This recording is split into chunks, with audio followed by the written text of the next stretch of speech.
Gandhi, Imperial Majesty, Ṣọ̀wílẹ̀ Ògbómọ̀ṣọ́, oníkì Báwùkí Kábíyèsí, Ọbájọ́ náà Ayọ̀pọ̀jù, Ayọ̀kẹ́dẹ́, Ọlọ́bàtàbà, Àìchí Kàsálí Ọlọ́dìígbọ̀, Yusuf, Abẹ́sẹ̀lú Ògbómọ̀ṣọ́ tó kí i. Àìchí Fọ́fẹ́ Ẹ̀kọ́, Àlàó. Àràmọ̀ olùṣẹ̀ṣẹ̀ Ògbómọ̀ṣọ́ la. Káyọ̀dé ní kí dúpẹ́, ó lè ṣeun ṣeun.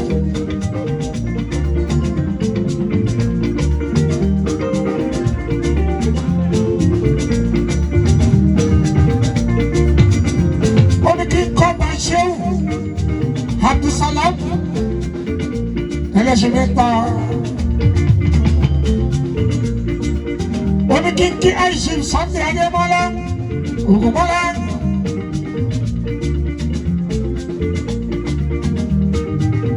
Alájẹ ọmọ Ògbómọ̀ṣọ́ Aishim ẹsẹ̀ sọ̀sọ̀ lórí.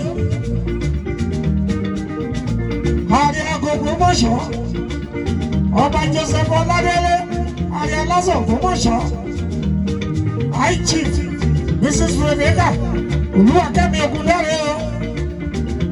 Ìyálóde ọmọ obìnrin o, ìyálóde ọmọ obìnrin, mo kì í yí.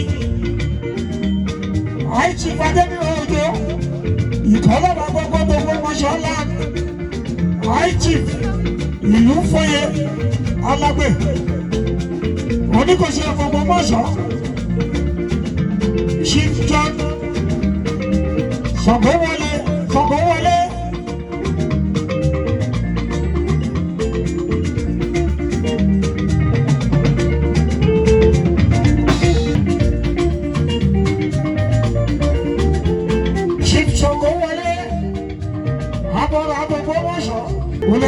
Ṣeun àìdó ó ṣeun gbogbo bàjẹ́ ìtẹ́ ìfẹ̀yà òsì fọmọ gbọ́lá olólùwẹ̀ lẹ́yìn mi.